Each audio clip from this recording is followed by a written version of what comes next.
Shalom sahabat Kuntum yang terkasih, kita jumpa lagi pada hari ini, hari Selasa tanggal 19 Mei 2026. Hari ini adalah hari biasa dalam pekan Paskah yang ke-7 dengan warna liturgi adalah putih. Kuntum pada pagi hari ini mengambil tema Doa Yesus Kristus untuk murid-muridnya, bagian pertama. Struktur bacaan kita pada pagi hari ini terdiri dari bacaan pertama yang diambil dari kitab Kisah Para Rasul 20 ayat 17 sampai dengan 27. Mazmur tanggapan diambil dari kitab Mazmur 68 ayat 10 sampai dengan 11 dan ayat 20 sampai dengan 21. Bait pengantar Injil diambil dari Injil Yohanes 14 ayat 16, dan bacaan Injil pada pagi hari ini diambil dari Injil Yohanes 17 ayat 1 sampai dengan 11a. Struktur bacaan pada hari ini sama dengan struktur bacaan pada hari Selasa, tanggal 3 Juni 2025, 23 Mei 2023, 12 Mei 2021, 26 Mei 2020, dan 4 Juni 2019. Baik sahabat Kuntum yang terkasih, saya akan bacakan bacaan Injil kita pada pagi hari ini yang diambil dari Injil Yohanes 17 ayat 1 sampai dengan 11a. Semoga Tuhan beserta kita sekarang dan selama-lamanya. Inilah Injil Yesus Kristus menurut Santo Yohanes. Dimuliakanlah Tuhan. Doa Yesus untuk murid-muridnya. Demikianlah kata Yesus. Lalu ia menengadah ke langit dan berkata, Bapa, telah tiba saatnya, permuliakanlah anakmu, supaya anakmu mempermuliakan engkau. Sama seperti engkau telah memberikan kepadanya kuasa atas segala yang hidup, demikian pula ia akan memberikan hidup yang kekal kepada semua yang telah engkau berikan kepadanya. Inilah hidup yang kekal itu, yaitu bahwa mereka mengenal engkau, satu-satunya Allah yang benar, dan mengenal Yesus Kristus yang telah engkau utus. Aku telah mempermuliakan engkau di bumi dengan jalan menyelesaikan pekerjaan yang engkau berikan kepadaku untuk melakukannya. Oleh sebab itu ya Bapa, permuliakanlah aku padamu sendiri dengan kemuliaan yang kumiliki di hadiratmu sebelum dunia ada. Aku telah menyatakan namamu kepada semua orang yang engkau berikan kepadaku dari dunia. Mereka itu milikmu dan engkau telah memberikan mereka kepadaku dan mereka telah menuruti firman-Mu. Sekarang mereka tahu bahwa semua yang engkau berikan kepadaku itu berasal daripadamu. Sebab segala firman yang engkau sampaikan kepadaku telah kusampaikan kepada mereka dan mereka telah menerimanya.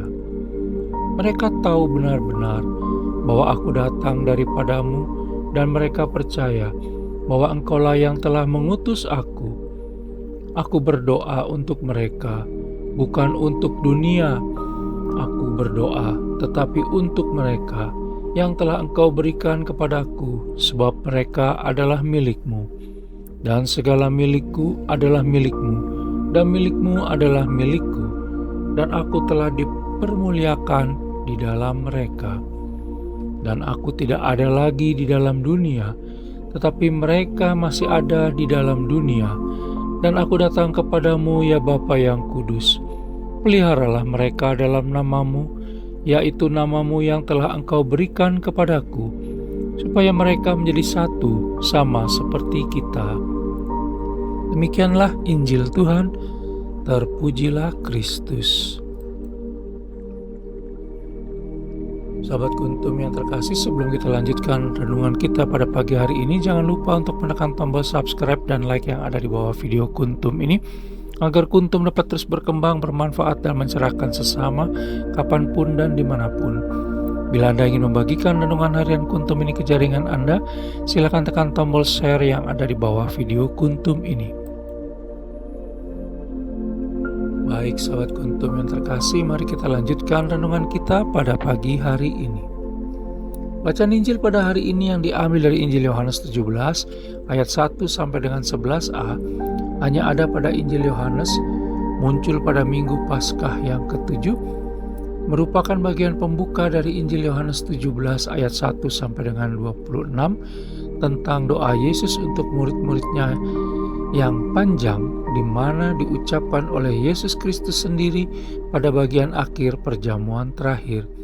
Sementara bagian selanjutnya, yaitu Injil Yohanes 17 ayat 11b sampai dengan 26, menjadi bacaan Injil pada hari-hari selanjutnya. Injil Yohanes 17 ayat 1 sampai dengan 11a termasuk bagian dari Injil Yohanes pasal 17 yang kerap disebut doa imami Yesus, yaitu suatu doa Yesus Kristus sebagai imam yang ditujukan kepada Bapanya di surga. Doa tersebut terdiri dari 3 bagian, yakni doa untuk diri Yesus Kristus sendiri, yaitu dalam Injil Yohanes 17 ayat 1 sampai dengan 5, doa untuk murid-muridnya yakni para rasul, yaitu di dalam Injil Yohanes 17 ayat 6 sampai dengan 19, dan doa untuk segenap muridnya, yakni semua orang yang percaya kepada Yesus Kristus, termasuk kita semua, yaitu dalam Injil Yohanes 17 ayat 20 sampai dengan 26. Sahabat Kuntum yang terkasih, bacaan Injil pada hari ini memberikan gambaran banyak hal kepada kita semua tentang apa saja yang telah Yesus Kristus lakukan semasa hidupnya di tengah para muridnya. Tetapi tidak akan cukup selembar kertas untuk menuliskan semua hal tersebut atau waktu 1 jam untuk membacanya. Di dalam Injil Yohanes 21 ayat 25 telah dikatakan bahwa masih banyak hal-hal lain lagi yang diperbuat oleh Yesus, tetapi jikalau semuanya itu harus dituliskan satu persatu, maka agaknya dunia ini tidak dapat memuat semua kitab yang harus ditulis itu. Sahabat Kuntum yang terkasih, dari begitu banyak hal yang bisa kita petik dari bacaan Injil pada hari ini, menurut penulis paling tidak ada 3 hal, yaitu sehebat serta semampu apapun diri kita, maka tetap harus berdoa, sebab kuasa doa akan memampukan kita untuk melangkah mengatasi keterbatasan kita saat ini. Kemudian, berdoalah bagi hidup kita serta bagi hidup orang lain, dan akhirnya setia pada keputusan yang telah kita ambil sebelum kita taat pada kehendak Allah Tritunggal Maha Kudus. Karena itu, mulai pagi ini serta selanjutnya, marilah kita berdoa secara teratur untuk segala kehendak baik serta benar kita, dan semua orang yang kita doakan, baik yang kita kenal maupun yang tidak kita kenal, yang kita benci ataupun yang kita suka, yang masih bersama dengan kita ataupun yang sudah meninggalkan kita, menghadap Allah Tritunggal Maha Kudus. Kita berdoa bukan karena kematian kita sudah dekat, tetapi karena hidup dan kehidupan kita yang masih panjang. Berdoa adalah momen istimewa karena kita bisa semakin akrab dan intim dengan Allah Tritunggal Maha Kudus secara pribadi, sehingga kita harus memanfaatkan waktu sedemikian rupa untuk dapat berjumpa dengannya. Sahabat Kuntum yang terkasih, bila ingin lebih jelas lagi, silakan melihat kepada deskripsi yang ada di bawah video Kuntum ini. Dan jangan lupa untuk menekan tombol subscribe dan like yang ada di bawah video Kuntum ini, agar Kuntum dapat terus berkembang, bermanfaat, dan mencerahkan sesama kapanpun dan dimanapun. Bila Anda ingin membagikan renungan harian Kuntum ini ke jaringan Anda, silakan tekan tombol share yang ada di bawah video Kuntum ini. Terima kasih, selamat pagi, dan shalom.